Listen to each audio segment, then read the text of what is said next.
Hi friends, welcome to our channel. ఈరోజు మనం 2024లో Malayalam language లో రిలీజ్ అయినటువంటి ఒక థ్రిల్లర్ మూవీ స్టోరీని డిస్కస్ చేద్దాం. అదే CID Ramachandran retired SI. Now let's start our video.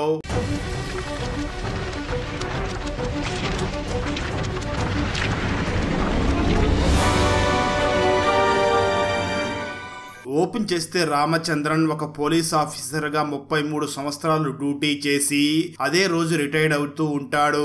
దాంతో తను స్టేజ్ మీద మాట్లాడుతూ ఆ రోజు రిటైర్డ్ అవుతూ ఉండడంతో కొంచెం బాధపడి స్పీచ్ ఇస్తూ ఉంటాడు. సరిగ్గా అదే సమయంలో రామచంద్రన్ రిటైర్డ్ అవుతూ ఉండడంతో ఇంట్లో కూడా ఒక ఫంక్షన్ ని ఏర్పాటు చేసి ఉంటారు. రామచంద్రన్ పోలీస్ స్టేషన్ దగ్గర ఆ ఫంక్షన్ ని ఫినిష్ చేసుకుని ఇంటికి వస్తాడు. ఇంటికి రాగా ఇంటి దగ్గర బంధువులందరూ కూడా తనకు బొకేలు ఇచ్చి విషెస్ చెప్తూ ఉంటారు. సరిగ్గా అదే సమయంలో రామచంద్రన్కి ఒక వ్యక్తి ఫోన్ చేస్తాడు. నిజానికి ఆ వ్యక్తి రామచంద్రన్కి ఒక ఇన్ఫార్మర్ అయి ఉంటాడు. ఆ ఇన్ఫార్మర్ రామచంద్ర తో మాట్లాడుతూ నేను ఒక దొంగ వేరే వాళ్ళ ఇంట్లోకి వెళ్లడం చూశాను.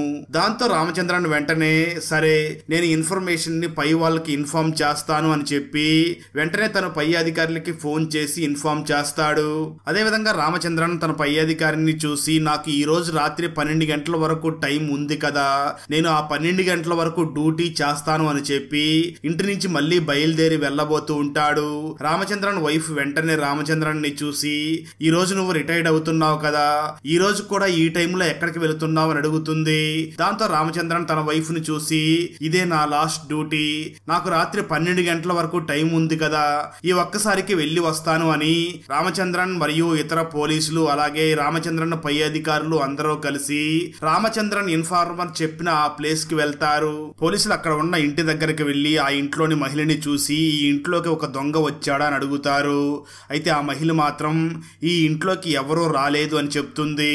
పోలీసులు వెంటనే ఆ మహిళని చూసి మాకు ఈ ఇంట్లోకి దొంగ వచ్చాడని ఇన్ఫర్మేషన్ వచ్చింది, మీరు తప్పుకోండి, మీ ఇంట్లో వెతకాలి అని పోలీసులు వెంటనే ఆ ఇంట్లోకి వెళ్లి వెతుకుతారు. కానీ ఆ ఇంట్లో ఎక్కడా కూడా ఎవ్వరూ కనిపించరు. దాంతో పోలీసులు వెంటనే బయటకు వచ్చి ఇన్ఫార్మర్ని చూసి నువ్వు దొంగ ఆ ఇంట్లోకి వెళ్ళాడని చెప్పావు, కానీ ఇంటి లోపల ఎవరూ లేరు అని అంటారు. ఆ మాటలు విన్న ఇన్ఫార్మర్ వెంటనే రామచంద్రన్ని మరియు మిగతా పోలీసుల్ని చూసి దేవుడు సాక్షిగా మరియు నా కూతురి మీద ప్రమాణం చేసి చెప్తున్నాను, ఆ దొంగ ఖచ్చితంగా ఈ ఇంట్లోకి వెళ్ళడం నేను చూశాను అని అంటాడు. ఆ మాటలు విన్న రామచంద్రన్ ఆ దొంగ ఇంట్లోకి వెళ్లి బయటికి రాలేదు అంటే ఖచ్చితంగా ఇంట్లోనే ఉంటాడు అని ఆలోచించి వెంటనే తన పై అధికారులతో మాట్లాడి ఒక ప్లాన్ చేస్తారు.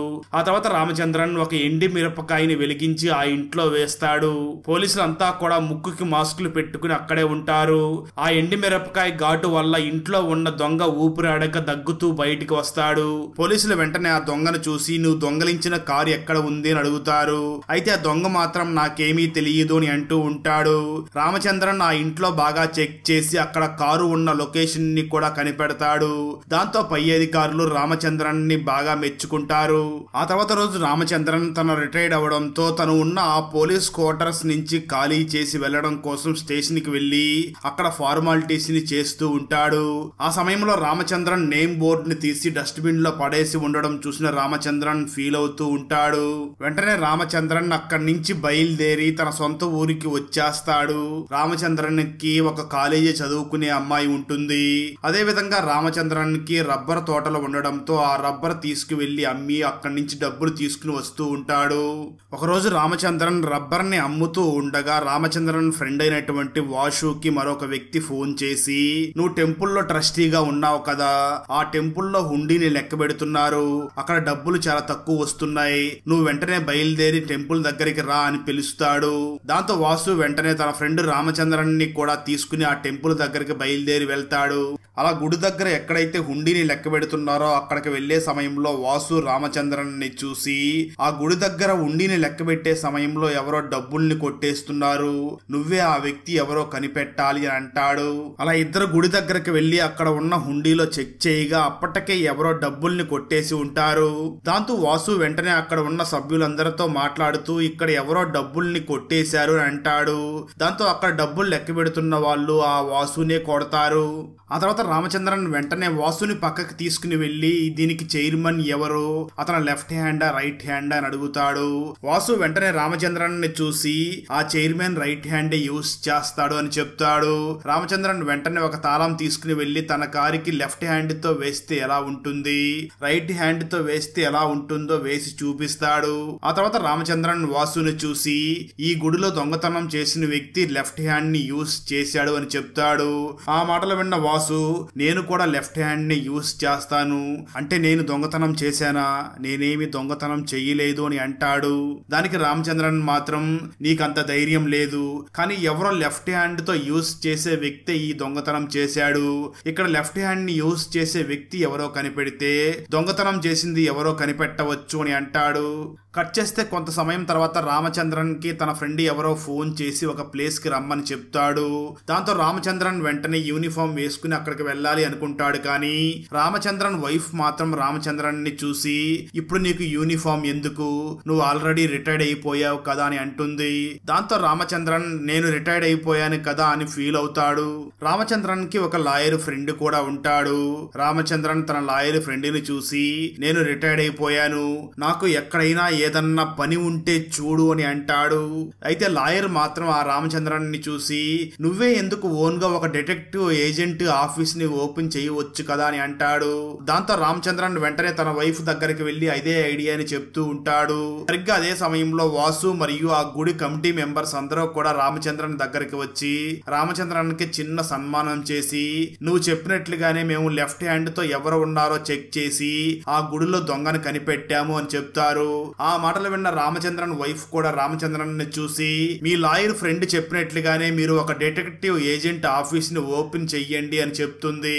దాంతో రామచంద్రన్ ఆ ఆఫీస్ ని ఓపెన్ చేయడానికి సంబంధించిన పనులు చూసుకుంటూ ఒక ఐడి కార్డ్ ని కూడా క్రియేట్ చేసుకుని తన కూతురుతో కలిసి ఒక ల్యాప్టాప్ ని కూడా తీసుకుని ఒక ఆఫీస్ ని ఓపెన్ చేస్తాడు. మరో పక్క రామచంద్రన్ కూతురు ఒక అబ్బాయిని లవ్ చేస్తూ బీచ్ల చుట్టూ తిరుగుతూ ఉంటుంది. రామచంద్రన్ ఒక డిటెక్టివ్ ఏజెన్సీని ఓపెన్ చేసి 1 month అవుతున్నా తన దగ్గరికి ఒక్కరు కూడా వచ్చి ఉండరు. దాంతో రామచంద్రన్ నా దగ్గరికి ఒక్క కేసు కూడా రాలేదు అని బాధపడుతూ ఉంటాడు. ఒకరోజు రామచంద్రన్ దగ్గరికి తన ఫ్రెండ్ లాయర్ వచ్చి ఇద్దరు కూడా బారుకి వెళ్లి తాగుతూ ఉంటారు.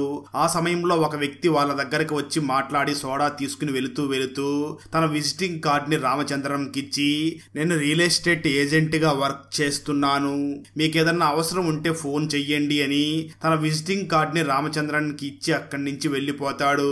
అయితే రామచంద్రన్ మాత్రం ఆ విజిటింగ్ కార్డ్ ని పడేస్తూ ఉంటాడు.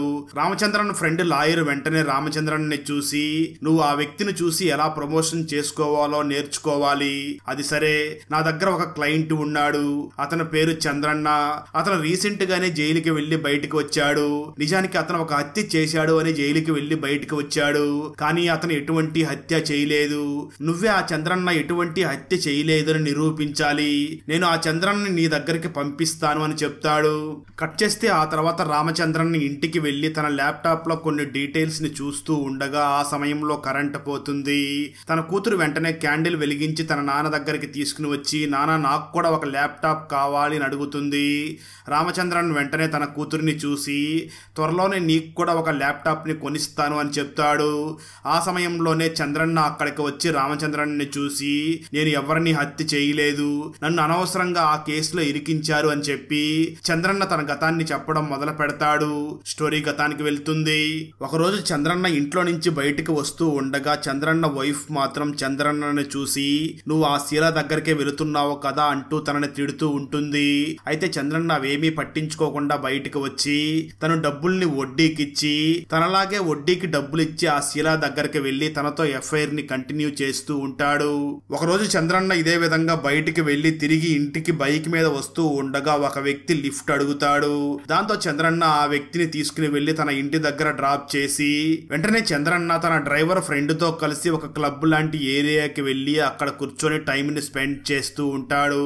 ఆ తర్వాత చంద్రన్న తన డ్రైవర్ ఫ్రెండ్ ని చూసి నాకు పక్క ఊర్లో కొంచెం పని ఉంది అని తన బైక్ ని అక్కడే పెట్టి అక్కడి నుంచి బస్సులో పక్క ఊరికి వెళ్లి అక్కడ పని చూసుకుని రాత్రి తిరిగి వచ్చి ఆ క్లబ్ దగ్గరికి వెళ్లి తన ముందు తీసుకువచ్చి తన ఫ్రెండ్స్ అందరికీ కూడా ఇస్తూ ఉంటాడు చంద్రన్న. ఆ సమయంలో డ్రైవర్ ఫ్రెండ్ వెంటనే చంద్రన్నని చూసి నువ్వు షీలా దగ్గరికి వెళ్లిన విషయం నీ వైఫ్ కి తెలిసిపోయింది, అందుకే మీ వైఫ్ షీలా ఇంటి దగ్గరికి వెళ్లి బాగా గొడవ చేసింది అని చెప్తాడు. దాంతో చంద్రన్న వెంటనే షీలా ఇంటి దగ్గరికి బయలుదేరి షీలాకి కావాల్సిన వస్తువులు అలాగే కొన్ని గిఫ్ట్లు తీసుకుని తను షీలా ఇంటి దగ్గరికి వెళ్తాడు. షీలా వెంటనే చంద్రన్న రావడం చూసి నీ వైఫ్ ఇంటికి వచ్చి చాలా గోల చేసి వెళ్ళింది అని అంటుంది. ఆ మాటలు విన్న చంద్రన్న వెంటనే షీలాని చూసి నువ్వేమీ బాధపడకు, ఇక మీదట అలా జరగకుండా నేను చూసుకుంటాను అని గిఫ్ట్లు ఇవ్వడానికి షీలా ఇంటి లోపలికి వెళ్ళబోతూ ఉంటాడు. అయితే షీలా మాత్రం ఇప్పుడు అలాంటివేమీ వద్దు, ఇప్పుడు నువ్వు ఇక్కడి నుంచి వెళ్ళిపో అని చెప్తుంది. దాంతో చంద్రన్న వెంటనే అక్కడ 12 గంటలకు బయలుదేరి 3 గంటలకి ఇంటికి తిరిగి వస్తాడు. కానీ అర్ధరాత్రి 1 గంటకి షీలాని ఎవరో హత్య చేసి ఉంటారు. స్టోరీ ప్రజెంట్ కి వస్తుంది. ఆ మాటలు విన్న రామచంద్రన్ వెంటనే చంద్రన్నని చూసి నువ్వు 12 గంటలకి అక్కడ బయలుదేరి 3 గంటలకి ఇంటికి వచ్చావు, ఆ మధ్యలో 3 గంటలు ఎక్కడికి వెళ్ళావు అని అడుగుతాడు. ఆ మాటలు విన్న చంద్రన్న నాకు షీలాతో పాటు ఒక పొలిటీషియన్ మహిళతో కూడా ఎఫ్ఐఆర్ ఉంది, నేను ఆమె దగ్గరకే వెళ్లి 3 గంటలకి బయలుదేరి ఇంటికి వచ్చాను అని చెప్తాడు. దాంతో రామచంద్రన్ వెంటనే నీకు షీలా చనిపోయిన విషయం ఎప్పుడు తెలిసింది అని అడుగుతాడు. దానికి చంద్రన్న సమాధానమిస్తూ నాకు పొద్దున్నే రాజు అనే ఒక వ్యక్తి చనిపోయాడు అని తెలిసి తనని చూడ్డానికి వాళ్ళ ఇంటికి వెళ్లి ఇంటి దగ్గరికి వచ్చి బాగా నిద్రపోతూ ఉన్నాను. ఆ రోజు మధ్యాహ్నం సమయంలో పోలీసులు వచ్చి నిన్న నువ్వు షీలా ఇంటికి వెళ్ళావు కదా, ఆమె చనిపోయింది అని పోలీసులు నన్ను అరెస్ట్ చేసి తీసుకుని వెళ్లిపోయారు. నేను పోలీసులతో ఆ సమయంలో నేను వేరే మహిళ దగ్గర ఉన్నాను అని చెప్పాను. పోలీసులు వెంటనే ఆ పొలిటీషియన్ మహిళని ఎంక్వైరీ చేయగా ఎక్కడ తన పొరువు పోతుందో అని ఆ పొలిటీషియన్ మహిళ మాత్రం నేను తన దగ్గరికి రాలేదు అని చెప్పింది. అందుకే పోలీసులు నన్ను అరెస్ట్ చేశారు. నేను ఒక మంచి భర్తని అయి ఉండకపోవచ్చు, అలాగే ఒక మంచి తండ్రిగా కూడా ఉండి ఉండకపోవచ్చు, కానీ నేనైతే ఈ హత్య చేయలేదు. మీరే నన్ను ఈ కేసు నుంచి బయట పడేయాలి అని అంటాడు. ఆ మాట విన్న రామచంద్రన్ వెంటనే చంద్రన్నని చూసి మీరేమీ భయపడకండి, నేను ఈ కేసుని స్టడీ చేస్తాను అని చెప్తాడు. ఆ తర్వాత రామచంద్రన్ వెంటనే చంద్రన్న ఎఫ్ఐఆర్ పెట్టుకున్న ఆ పొలిటీషియన్ మహిళ దగ్గరికి వెళ్లి చంద్రన్న ఆ రోజు రాత్రి మీతో ఉన్నాడా అని అడుగుతాడు. దానికి ఆ లేడీ మాట్లాడుతూ ఆ చంద్రన్న అబద్ధం చెప్తున్నాడు, ఆ రోజు రాత్రి నా దగ్గర లేడు అని చెప్తుంది. దాంతో రామచంద్రన్ వెంటనే ఆ మహిళకి ఒక వీడియోని చూపిస్తాడు. ఆ వీడియోలో చంద్రన్న ఆ మహిళకి కొనిచ్చిన గిఫ్టులకి సంబంధించిన బిల్లులన్నీ ఉంటాయి. వాటిని చూసిన ఆ మహిళ వెంటనే రామచంద్రన్ని చూసి నిజమే, ఇవన్నీ నాకు చంద్రన్నే కొనిచ్చాడు, అదేవిధంగా ఆ రోజు రాత్రి చంద్రన్న నా దగ్గరే ఉన్నాడు అని ఒప్పుకుంటుంది. దాంతో రామచంద్రన్ వెంటనే ఆ పొలిటీషియన్ మహిళని చూసి మీరేమీ భయపడకండి, ఈ విషయాలు నేను ఎక్కడా చెప్పను, నేను కేవలం చంద్రన్న ఈ హత్య చేశాడా లేదా అని తెలుసుకోవడం కోసమే మీ దగ్గరికి వచ్చాను. అంటే చంద్రన్న ఆ రోజు రాత్రి మీ దగ్గర ఉన్నాడు అంటే ఖచ్చితంగా చంద్రన్న ఈ హత్య చేయలేదు అని అంటాడు. ఆ తర్వాత రామచంద్రన్ వెంటనే ఆ చంద్రన్న వైఫ్ దగ్గరికి వెళ్లి చంద్రన్న గురించి అడుగుతాడు. దానికి తను మాట్లాడుతూ నా హస్బెండ్ మంచివాడు, ఈ హత్య చేసి ఉండడు, తనకంత ధైర్యం లేదు అని చెప్తుంది. ఆ తర్వాత రామచంద్రన్ వెంటనే చంద్రన్న కొడుకు దగ్గరికి వెళ్లి నువ్వేం చేస్తూ ఉంటావు అని అడుగుతాడు. దానికి చంద్రన్న కొడుకు మాట్లాడుతూ నేను సీసీటీవీ రిపేర్ చేస్తూ ఉంటాను అని చెప్తాడు. రామచంద్రన్ వెంటనే చంద్రన్న కొడుకుని కూడా విచారించి అక్కడి నుంచి వెళ్లిపోతాడు. దాంతో చంద్రన్న కొడుకు వెంటనే వాళ్ళ దగ్గరకు వచ్చిన రామచంద్రన్ని వాళ్ళ అమ్మకు చూపించి ఇతను ఎవరో అని అడుగుతాడు. దాంతో చంద్రన్న వైఫ్ వెంటనే తన కొడుకుని చూసి మీ నాన్న కేసు గురించి ఎంక్వైరీ చేయడానికి వచ్చాడు అని చెప్తుంది. ఇక్కడ షీలా ఫ్లాష్ బ్యాక్ ని చూపించడం జరుగుతుంది. స్టోరీ గతానికి వెళ్తుంది. షీలా కూతురు తన డ్రైవర్ ని లవ్ చేసి ఇంట్లో ఉన్న బంగారాన్ని డబ్బులు తీసుకుని తన అమ్మ మాట వినకుండా తనతో వెళ్లిపోయి ఉంటుంది. ఆ తర్వాత షీలా చంద్రన్నతో ఎఫ్ఐఆర్ పెట్టుకుని ఉంటుంది. కట్ చేస్తే స్టోరీ ప్రజెంట్ కి వస్తుంది. ఆ తర్వాత రామచంద్రన్ షీలా కూతురు ఉన్న ఆ ఇంటి దగ్గరికి వెళ్తాడు. ఆ సమయంలో షీలా కూతురు మరియు షీలా అల్లుడు ఆ ఇంటి డోర్స్ ని రిపేర్ చేస్తూ ఉంటాడు. రామచంద్రన్ వెంటనే అక్కడ ఉన్న షీలా కూతుర్ని చూసి నేను ఒకసారి ఇంట్లోకి వచ్చి షీలా ఎలా చనిపోయిందో చూడాలనుకుంటున్నాను అంటాడు. దాంతో షీలా అల్లుడు మరియు కూతురు ఇద్దరు కూడా రామచంద్రన్ని ఇంట్లోకి రానిస్తారు. రామచంద్రన్ ఇంట్లోకి వెళ్లి చూడగా అక్కడ షీలాని ఎవరో చంపేసి అక్కడ ఉన్న తలుపుల్ని కూడా తగలపెట్టేసి ఉంటారు. దాంతో రామచంద్రన్ వెంటనే షీలా అల్లుడు మరియు కూతుర్ని చూసి మీకు షీలాకి గొడవైందని విన్నాను, అది నిజమేనా అని అంటాడు. దానికి షీలా కూతురు వెంటనే అవును, మా మధ్య గొడవ జరిగింది అని చెప్తుంది. దాంతో రామచంద్రన్ రామచంద్రన్ వెంటనే అక్కడి నుంచి వెళ్లిపోతాడు. ఆ తర్వాత రామచంద్రన్ ఆ చంద్రన్నకి ఉన్నటువంటి డ్రైవర్ ఫ్రెండ్ దగ్గరికి వెళ్లి ఆ చంద్రన్న గురించి విచారించి ఆ చంద్రన్న చెప్తున్న టైమింగ్ అంతా కరెక్టేనా అని తెలుసుకుని ఈ చంద్రన్న కరెక్ట్ గానే చెప్తున్నాడు అని అర్థం చేసుకుంటాడు. చంద్రన్నకి ఫ్రెండ్ అయినటువంటి ఆ డ్రైవరు కూడా తనకు తెలిసిన వాళ్ళందరి దగ్గర చంద్రన్న గురించి ఎంక్వైరీ చేస్తూ ఉంటాడు. అదే సమయంలో ఆ రామచంద్రన్ కి ఆ ఊర్లో తనతో పాటు ఇంతకు ముందు పనిచేసిన తనకు తెలిసినటువంటి ఒక కానిస్టేబుల్ ఉండడంతో రామచంద్రన్ వెంటనే ఆ కానిస్టేబుల్ దగ్గరకు వెళ్లి చంద్రన్న గురించి ఎంక్వైరీ చేస్తాడు. ఆ కానిస్టేబుల్ కూడా రామచంద్రన్ ని చూసి ఆ శీల ఇంటి డోర్స్ ని కాల్చి రంధ్రం పెట్టి ఇంటి లోపలికి వెళ్లి శీలాని ఎవరో చంపేశారు, అలా ఎందుకు చేశారో కూడా మాకు ఇప్పటికీ తెలియదు. మేము చంద్రయ్య ఇంటికి వెళ్లే సమయానికి అక్కడ ఉన్న సీసీటీవీ ఫుటేజ్ కట్ చేసి ఉంది, అందుకే మాకు ఆ చంద్రన్న మీద డౌట్ వచ్చి అతన్ని తీసుకుని వెళ్లి ఎంక్వైరీ చేస్తున్నాము అని చెప్తాడు. అదేవిధంగా ఆ కానిస్టేబుల్ రామచంద్రన్ ని చూసి నేను ఆ చంద్రన్నని ఎంక్వైరీ చేయడానికి అతని ఇంటికి వెళ్ళినప్పుడు అక్కడ నాకు 2 పేపర్స్ దొరికాయి, వాటి మీద 2 అమ్మాయిల పేర్లు కూడా రాసి ఉన్నాయి. దాంతో నేను వెంటనే వాటి గురించి పై అధికారులకి ఇన్ఫార్మ్ చెయ్యగా పై అధికారులు ఎవరో కూడా వాటి గురించి పట్టించుకోలేదు అని అంటాడు. దాంతో రామచంద్రన్ ఆ కానిస్టేబుల్ ని చూసి ఆ ఇమేజ్ ని నాకు కూడా ఒకసారి సెండ్ చెయ్యి అని తనకి ఆ ఇమేజెస్ ని సెండ్ చేయించుకుంటాడు. మరో పక్క తన భార్య ఇంటికి రానివ్వకపోవడంతో చంద్రన్న ఒక లాడ్జ్ లో స్టే చేస్తూ ఉంటాడు. మరోపక్క అదే సమయంలో రామచంద్రన్ ఓమన్ కొట్టు అనే వ్యక్తి దగ్గరికి వెళ్లి తనని కలుస్తాడు. నిజానికి ఈ ఓమన్ కొట్టు ఎవరో కాదు, షీలా భర్త. అతను పట్ట పగలే తాగుతూ ఉంటాడు. అతని దగ్గరికి రామచంద్రన్ వచ్చి మీరు చివరిసారిగా షీలాని ఎప్పుడు కలిశారు అని అడుగుతాడు. దానికి షీలా భర్త మాట్లాడుతూ నేను నా కూతురు ఒకసారి డబ్బులు అవసరం అయ్యి వెళ్లి షీలాని కలిశాం, కానీ షీలా మాకు డబ్బులు ఇవ్వకుండా అక్కడి నుంచి పంపించేసింది అని చెప్తాడు. దాంతో రామచంద్రన్ వెంటనే ఆ ఓమన్ కొట్టును చూసి అసలు మీరు షీలా ఎలా విడిపోయారు అని అడుగుతాడు. దానికి ఓమన్ కొట్టు మాట్లాడుతూ బిజినెస్ లో చాలా లాస్ అయ్యింది, అందుకే మా ఇద్దరి మధ్య గొడవలు వచ్చి విడిపోయాము అని చెప్తాడు. దాంతో రామచంద్రన్ వెంటనే అక్కడి నుంచి వెళ్లిపోతాడు. ఆ సమయంలో వెళ్లిపోతున్న రామచంద్రన్ ని షీలా భర్త ఒక రకంగా చూస్తూ ఉంటాడు. ఆ తర్వాత రామచంద్రన్ తన ఫ్రెండ్ లాయర్ తో మాట్లాడుతూ ఉండగా ఆ లాయర్ వెంటనే రామచంద్రన్ ని చూసి షీలా ఫ్రెండ్స్ లేకపోతే షీలా భర్తే ఎవరో డబ్బుల కోసం ఈ పని చేసి ఉంటారు అని అంటాడు. దాంతో రామచంద్రన్ వెంటనే తన ఫ్రెండ్ లాయర్ ని చూసి సీసీటీవీ అప్పుడప్పుడు కట్ అయిపోతూ ఉంది, అదే విధంగా ఆ ఇంటి ముందర బస్సు వెళుతున్న సమయంలో ఎవరో ఒక వ్యక్తి సీక్రెట్ గా వస్తున్నట్లుగా అనిపిస్తుంది, నాకు అనిపిస్తుంది షీలా ఇంటికి ఎవరో ఒక వ్యక్తి సీక్రెట్ గా వచ్చి వెళుతున్నాడు, అతను వచ్చినప్పుడే ఆ సీసీటీవీ ఆగి అతను వెళ్లిపోయిన తర్వాత ఆ సీసీటీవీ ఆన్ అవుతున్నట్లు ఉంది, ఆ వ్యక్తి ఎవరో కనిపెడితే ఈ కిల్లర్ ఎవరో తెలుస్తుంది అని అంటాడు.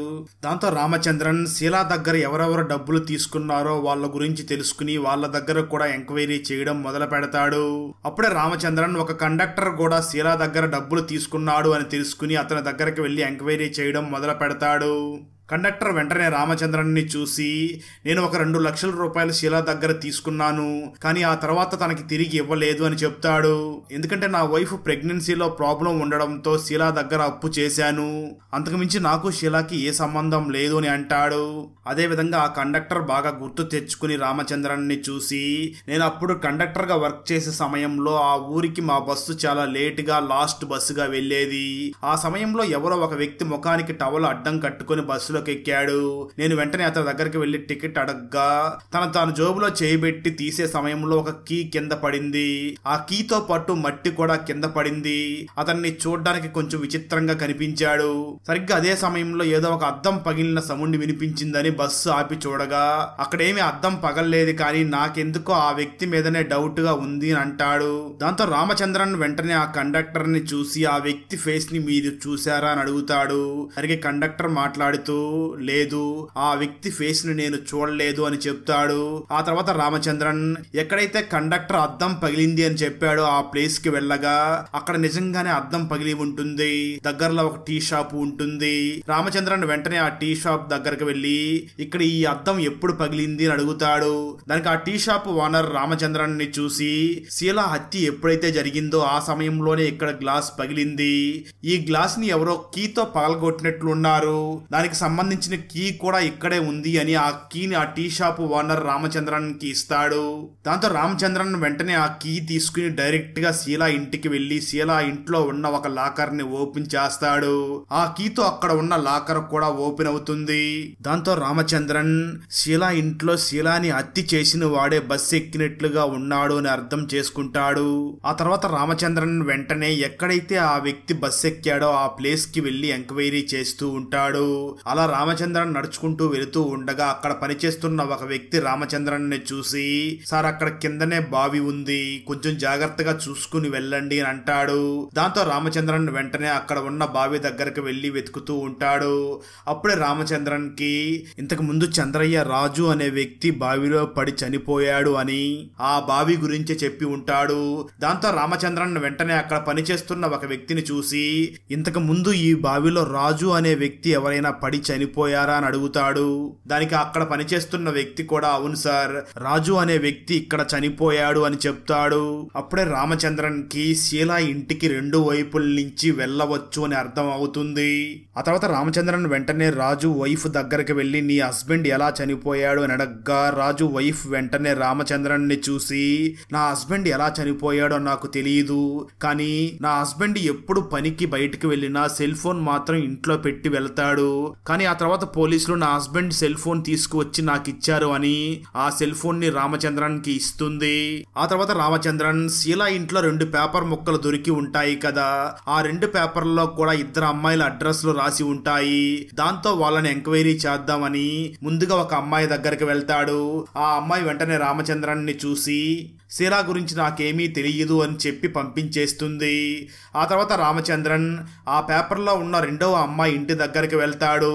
అక్కడికి ఆ అమ్మాయి బంధువులంతా కూడా వస్తారు. వాళ్ళు రామచంద్రన్ని చూసి, మీరెవరు, అప్పుడు ఇన్స్పెక్టర్ వచ్చి వెళ్ళాడు కదా, మళ్ళీ మీరెవరు అంటూ రామచంద్రన్ నేను డిటెక్టివ్ అని చెప్తున్నా వినకుండా రామచంద్రన్ని కొట్టి పోలీసులకి కంప్లైంట్ ఇస్తారు. పోలీసులు వచ్చి ఆ రామచంద్రన్ని అరెస్ట్ చేసి స్టేషన్ కి తీసుకుని వెళ్తారు. ఆ తర్వాత కొంత సమయానికి రామచంద్రన్ తెలిసిన కానిస్టేబుల్ అక్కడికి వచ్చి మాట్లాడి రామచంద్రన్ ని అక్కడి నుంచి ఇంటికి పంపించేస్తాడు. ఆ తర్వాత రామచంద్రన్ ఇంటికి వెళ్ళగా తన షర్టు మొత్తం చిరిగిపోయి ఉంటుంది. రామచంద్రన్ కూతురు తనని చూసి ఏమైంది అని అడుగుతుంది, కానీ రామచంద్రన్ మాత్రం తనకి ఏమీ చెప్పడు. వెంటనే తన భార్య దగ్గరికి వెళ్లి జరిగిందంతా చెప్తాడు. అప్పుడు రామచంద్రన్ వైఫ్ రామచంద్రన్ ని చూసి, నువ్వు నీ డ్యూటీ చేసావు, అస్సలు డిస్కరేజ్ అవ్వకు, నువ్వు నీ పనిని కరెక్ట్ గా చేస్తున్నావు అంటూ ఎంకరేజ్ చేస్తుంది. రామచంద్రన్ ఈ కేసుని ఇన్వెస్టిగేషన్ చేసే సమయంలో అతనికి ఒక ఫోన్ దొరికింది కదా, ఆ ఫోన్ ని చెక్ చేయమని ఒక వ్యక్తికి చెప్పి ఉంటాడు. ఆ వ్యక్తి రామచంద్రన్ కి ఫోన్ చేసి, ఈ ఫోన్ నుంచి కేవలం ఒక్క ఫోన్ కాల్ మాత్రమే వెళ్ళింది, అది కూడా షీలాకే వెళ్ళింది అని చెప్తాడు. దాంతో ఆ తర్వాత రోజు రామచంద్రన్ వెంటనే తన పై అధికారుల దగ్గరికి వెళ్లి జరిగిందంతా కూడా ఎక్స్ప్లెయిన్ చేయడం మొదలుపెట్టి, షీలా ఇంటికి డైలీ రాత్రి 12 గంటల తర్వాత ఎవరో ఒక వ్యక్తి వచ్చి వెళుతూ ఉన్నాడు, ఆ వ్యక్తి వచ్చినప్పుడే సీసీటీవీ కెమెరాలు ఆగిపోతున్నాయి అని చెప్తూ ఉంటాడు. ఆ తర్వాత రామచంద్రన్ తనకి బావిలో రాజు డెడ్ బాడీ దొరికిన దగ్గర సెల్ ఫోన్ ని కూడా ఎంక్వైరీ చేస్తాడు. ఆ తర్వాత రామచంద్రన్ వెంటనే ఆ 2 ఫోన్ల ఓనర్ ని పిలిచి ఎంక్వైరీ చేయగా వాళ్ళు ఆ రామచంద్రన్ ని చూసి, మా ఫోన్ ని ఎవరో దొంగలించారు అని చెప్తారు. విచిత్రంగా ఆ 2 ఫోన్స్ ని కూడా ఒకే హాస్పిటల్లో దొంగలించబడి ఉంటారు. దాంతో రామచంద్రన్ ఆ హాస్పిటల్ దగ్గరికి వెళ్లి, ఇక్కడ ఉన్న ఎవరో ఆ ఫోన్స్ ని దొంగలించి శీలాకి ఫోన్ చేసినట్లు ఉన్నారు అని అక్కడ ఎంక్వైరీ చేస్తూ ఉంటాడు. అప్పుడే రామచంద్రన్ కి ఆ హాస్పిటల్లో మేరీ మాత కొడుకు గురువు కూడా పని చేస్తున్నాడు అని తెలిసి, అసలు ఈ మేరీ మాత ఎవరు అని తనని ఎంక్వైరీ చేయడానికి తన దగ్గరికి వెళ్తాడు. అప్పుడు ఆ మేరీ వెంటనే రామచంద్రన్ ని చూసి, మీకు ఏవైనా పెళ్లి సంబంధాలు కావాలా అని అడుగుతుంది. ఆ మాటలు విన్న రామచంద్రన్ ఆ మేరీని అనుమానించడం మొదలు పెడతాడు. అక్కడే రామచంద్రన్ కి ఆ మేరీ కొడుకు ఒక రియల్ ఎస్టేట్ బ్రోకర్ అని అక్కడ రాసి ఉన్న ఒక బ్యానర్ కనిపిస్తుంది. ఆ బ్యానర్ మీద ఉన్న ఫోటోని చూసిన రామచంద్రన్ షాక్ అవుతాడు. నిజానికి అక్కడ ఆ బ్యానర్ మీద ఉన్న ఆ మేరీ కొడుకు గురు ఎవరో కాదు. మొదట్లో రామచంద్రన్ మరియు తన ఫ్రెండ్ లాయర్ బారుకి వెళ్ళినప్పుడు వాళ్ళ దగ్గరకి ఒక వ్యక్తి వచ్చి, నేను ఒక రియల్ ఎస్టేట్ ఏజెంట్ ని అని విజిటింగ్ కార్డు ఇచ్చి వెళ్ళాడు కదా, అతనే ఈ మేరీ కొడుకు గురు అని తెలుస్తుంది. ఆ తర్వాత రామచంద్రన్ వెంటనే ఆ మేరీ ఇంటికి వెళ్లి ఉండగా సరిగ్గా అదే సమయంలో గురు అక్కడికి వస్తాడు. దాంతో పోలీసులు వెంటనే వెంటనే ఆ మేరీ కొడుకు గురువుని అరెస్ట్ చేసి తీసుకుని వెళ్తారు. మేరీ మాత్రం ఎందుకు నా కొడుకుని అరెస్ట్ చేస్తున్నారా అని చూస్తూ ఉంటుంది. రామచంద్రన్ ఆ మేరీని చూసి ముందు ముందు అంతా నీకే తెలుస్తుంది అని చెప్పి అక్కడి నుంచి వెళ్లిపోతాడు. ఇక్కడ ఈ గురు ఫ్లాష్ బ్యాక్ ని చూపించడం జరుగుతుంది. స్టోరీ గతానికి వెళ్తుంది. గురు హాస్పిటల్లో పనిచేస్తూ ఉండగా అప్పుడప్పుడు షీలా ఆ హాస్పిటల్ కి వస్తూ ఉంటుంది. అలా గురు మరియు షీలా ఇద్దరూ కూడా మాట్లాడుకుంటూ ఆ తర్వాత ఇద్దరూ కూడా అక్రమ సంబంధాన్ని కంటిన్యూ చేస్తూ ఉంటారు. అప్పుడు గురు షీలాని చూసి నేను నీ ఇంటికి బస్సు దిగి వచ్చేటప్పటికే నీ ఇంటి దగ్గర ఉన్న సీసీటీవీ కెమెరాలన్నీ ఆగిపోవాలి అని చెప్పి ఉంటాడు. అదే విధంగా గురు ఆ షీలాకి ఒక సెల్ ఫోన్ ఇచ్చి మనమిద్దరం కూడా ఈ సెల్ ఫోన్ లోనే మాట్లాడుకుంటూ ఉండాలి అని చెప్పి అలా ఇద్దరం మాట్లాడుకుంటూ సీక్రెట్ గా వాళ్ళ రిలేషన్ ని కంటిన్యూ చేస్తూ ఉంటారు. అయితే ఒక రోజు గురు షీలాని చూసి నేను రియల్ ఎస్టేట్ బిజినెస్ ని చేస్తున్నాను, నాకు కొంచెం డబ్బులు కూడా అవసరం ఉంటుంది అని అంటాడు. దానికి షీలా కూడా నేను నీకు సపోర్ట్ చేస్తాను అని చెప్పి ఉంటుంది. అందుకోసం గురు ఒక రోజు షీలాని డబ్బులు అడగడం కోసం షీలా ఇంటి దగ్గరికి వస్తూ ఉంటాడు. సరిగ్గా అదే సమయంలో చంద్రన్న ఆ గురువుని క్రాస్ చేసి షీలా ఇంటి దగ్గరకు వెళ్తాడు. అదే సమయంలో గురు షీలాకి ఫోన్ చేయడంతో షీలా చంద్రన్నని అక్కడి నుంచి పంపించేస్తుంది.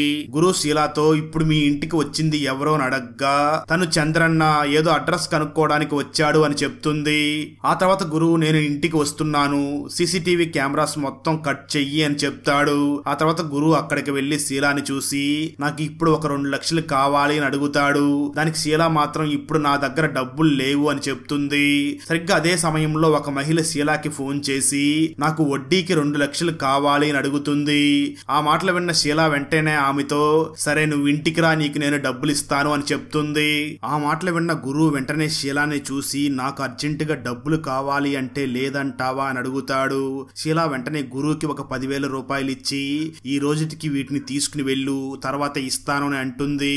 అయితే గురువు మాత్రం వెంటనే ఒక టవల్ తీసుకుని ఆ షీలాని చంపేసి ఆ షీలా దగ్గర ఉన్న డబ్బులు కూడా తీసుకుని తన సెల్ ఫోన్ తీసుకుని అక్కడ తను తీసుకువచ్చిన భోజనం కూడా చేసేసి అక్కడి నుంచి వెళ్లిపోతాడు. అలా కొంత దూరం వెళ్ళిన తర్వాత తను ఫోన్ మారిపోయింది అని తెలుసుకుని వెంటనే తిరిగి మళ్ళీ షీలా ఇంటికి వస్తాడు. ఈ సమయంలో షీలా ఇంటి డోర్ ఓపెన్ అవ్వదు. దాంతో కిరోసిన్ పోసి ఆ డోర్ ని పగలగొట్టి లోపలికి వెళ్లి మళ్ళీ తన సెల్ ఫోన్ ని తీసుకుని తన ఫింగర్ ప్రింట్స్ తన ఆనవాళ్లు ఏమీ లేకుండా చాలా జాగ్రత్తగా డీల్ చేస్తాడు. ఆ తర్వాత పొద్దున వరకు అక్కడే ఉండి అక్కడి నుంచి గురువు వెళుతూ ఉంటాడు. సరిగ్గా అదే సమయంలో రాజు డ్యూటీ నుంచి ఇంటికి తిరిగి వస్తూ ఉంటాడు. అక్కడే కింద బావి ఉండగా గురువు ఆ రాజుకు కనిపించకుండా దాక్కునే క్రమంలో ఆ బావిలో పడిపోతూ ఉంటాడు. అదే సమయంలో రాజు వచ్చి ఆ గురువుని కాపాడతాడు. అప్పుడు రాజు ఆ గురువుని చూసి నువ్వు ఎవరో, నిన్ను ఈ ఏరియాలో ఎప్పుడూ చూడలేదు అని అంటాడు. ఆ మాటలు విన్న గురువు ఇప్పుడు షీలా చనిపోయింది అని తెలిస్తే వీడి వల్ల నేను దొరికిపోతాను అని గురువు వెంటనే ఆ రాజుని నీళ్ళల్లోకి తోసి చంపేస్తాడు. ఆ తర్వాత రాజు మొబైల్ ని కూడా ఆ బావిలోనే పడేస్తాడు. అలా జరిగిందంతా పోలీసులకి చెప్తాడు గురు. ఆ తర్వాత రాజేంద్రన్ ఫ్రెండ్ అయినటువంటి లాయర్ కోర్టులో చంద్రన్న ఎటువంటి తప్పు చేయలేదు, ఆ మర్డర్ చేసింది గురు అని చెప్పడంతో జడ్జి కూడా గురువుకు శిక్షణ వేసి పోలీసులు సరిగ్గా ఇన్వెస్టిగేషన్ చేయలేదు అని వాళ్ళకి వార్నింగ్ ఇస్తాడు. చంద్రన్న వెంటనే రామచంద్రన్ దగ్గరికి వచ్చి తనకు థ్యాంక్స్ చెప్తాడు. రామచంద్రన్ కూడా నేను ఒక కేసును డీల్ చేశాను అని సంతోషంగా అక్కడి నుంచి బయలుదేరతాడు. అక్కడతో ఈ మూవీ అయిపోతుంది. అజయ్ మొదటి భార్య ఎలా చనిపోయింది, అజయ్ మొదటి భార్య కొడుకు ఎలా కనిపించకుండా పోయాడు. అయితే అజయ్ రెండవ భార్య అపర్ణ మాత్రం అజయ్ ఫాదర్ అప్పుని ఎందుకు అనుమానిస్తుంది, అసలు అజయ్ మొదటి భార్య కొడుకు కనిపించకుండా పోవడానికి అజయ్ ఫాదర్ అప్పుకి గల సంబంధం ఏమిటి, అజయ్ ఫాదర్ అప్పు గన్ను ఎలా కనిపించకుండా పోయింది, అడవిలోని కోతిని షూట్ చేసి చంపింది ఎవరు, ఎందుకు ఆ కోతిని అలా చంపాల్సి వచ్చింది, చివరికి పోలీసులు అజయ్ మొదటి భార్య కొడుకు ఎలా మిస్ అయ్యాడో కనిపెట్టారా లేదా అన్నదే 2024లో మలయాళం లాంగ్వేజ్ లో రిలీజ్ అయినటువంటి కిష్కింధ కాండం మూవీ స్టోరీ. ఈ మలయాళ ఫుల్ మూవీ స్టోరీని తెలుగులో వినాలి అనుకుంటే ఈ వీడియో డిస్క్రిప్షన్ లో ఉన్న లింక్ ని క్లిక్ చేసి చూడండి. ఫ్రెండ్స్, వీడియో నచ్చినట్లయితే లైక్ చేసి ఒక చిన్న కామెంట్ చేస్తే మాకు నెక్స్ట్ వీడియో చేయడానికి ఎంకరేజింగ్ గా ఉంటుంది. అలాగే ఛానల్ ని సబ్స్క్రైబ్ చేసి పక్కనే ఉన్న బెల్ ఐకాన్ ని క్లిక్ చేసి సపోర్ట్ చేయండి. Thanks for watching. జై హింద్.